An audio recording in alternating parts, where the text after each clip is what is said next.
Say, what will to me a defeat era John Mahama and this is for the naba. Na unya obi fufrobia nka to say yera babin. Unya obi asa Dr. Kwabrado for na O2 NDC for mokoto abafo say mama mfa papa we ma then and now. Na oni bibi papa bi ama Ghana. Esan say Ghana hwenwa from assembly mine as gracia end of service benefit or Gino as member of parliament. I say when Mark come, I think they've come out to say only assembly member. Oh, opening. Why not Babam Jabeka? Why not the John Mahama comes to the assembly member? Manimra Pontimeka, Yabejatu. Entisa deputy minister Ghana for ayena dom asheno. Zongos ayena dom asheno. A northern part, my Volta region, one strongholds ayena dom ene. Yakoyi yera Bawumia. Popo bribri a CNDC mu. Esan say yera Bawumia or ye incorruptible. Onyo bia obetimi de keta hyehyɛ ne proya srana mana yeye. Ba yera John Mahama de. Yera bamba bense mi tu ofu okokwa mu a enye ye me babonten. Esan say wo de keta hyehyɛ ne proya udware.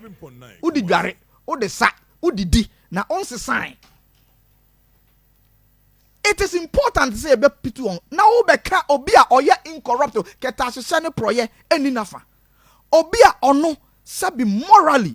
sune baimu ahobrasiye onya temdidie basabasa ontwampoa basabasa no abegina as anka en ewiase aya din na nka ye vice president a opa akonyadie no abegina santimantem ha mokra no moye ungrateful na me ye we yesi airport imamwa mo se yenye hwe ye complete Kumawu hospital amamo mo se yenye hwe Formula hospital ye complete mo se yenye hwe Afari hospital ye mo se yenye hwe Konong hospital ya commission Tepa hospital ya commission mo se yenye hwe nanka ye wura Bawumia begina ha na sebe we gu asante mantem animu ase onye bida. But this is a sitting president or why your vice president Pena what to me abaya president obegina santimante mu ha edidi atem twa yempoa anumpo NDC for so makoyi Messiah NDC for omso makoyi Messiah na obi a ono ntimi mfa keta ahyehyɛ ne proye. I was the presiding member then and na ye call code of conduct John Mahama elanchi book code of conduct say oye DC oye minister deputy minister na say yewura akohina na se yewura Kofi aduana ba so ma akyede wo de akyede ma DC ya to din ya wa ha say ya in the honor of Ghana politics na ya bo abrantie bi afa ne Kanazo John Mahama bo na baso say Dodo Pepesu road Ghana for contractors Joshop ne Don Cross Kofi Job munko sua no na sa Burkina Faso contractor no de ohun ne su bida. Send up Burkina Faso contractor watu wall afa Ghana embassy ho a ewo Burkina $1.2 million yasa man kwan yanko bo na baso se abaso ba John Mahama de bo Kanazo no ene se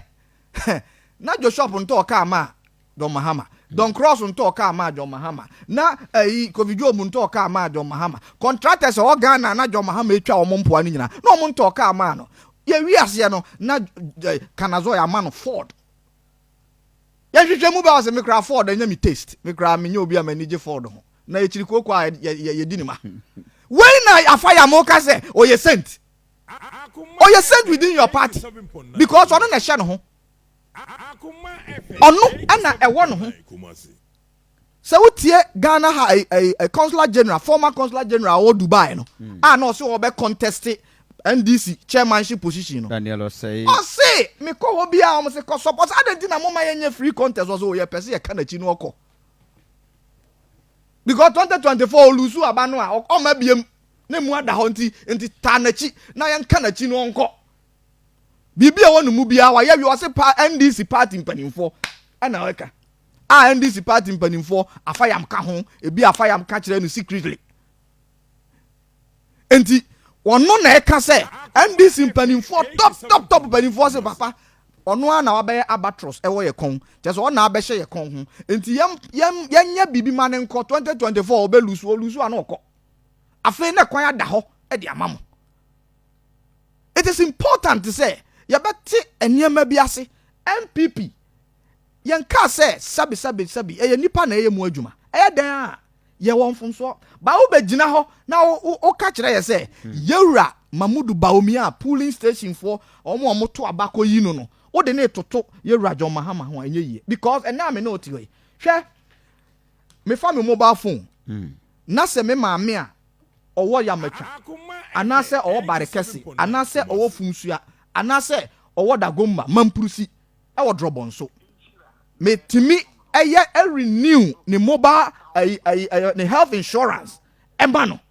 under Yewura Mamudu Bawumia ono na define vice president your constitution kura no nkanimo and so it is important to say you better say na ukohwe adwuma yaye ewo drone na nkwada omoye BC omo results abayi yebo mabaso na ensu ayiri wa nyinofi na ni da so nyina sasa hefa de questions yi befa na ye Simon say mensa DC Sule wo drobon so my own self you contacted drone for no ma fly questions a free man pon na koto anyurofi na nkra no enkente san so hwe ya abai enkenkra no omunya binye enne me ne wotewa me ne okasai abranti a wo ka no a obo number 10 ohye number 10 jesi na no gba stadium ha sei kagoro bediye say am fly aduro am free man pon wanke bi abranti en ko be free e ma me kai atakakra me yonko a owu ye bra wo ka no anda Yewura Rollins oba be ye bi so nkasa abre na nkasa aduro no drone no ho no ma enke fly save ne nkwa ye twa na menkeni on se menkeni tuo ni ade twitwi ne nan yi mu ni wo ya ka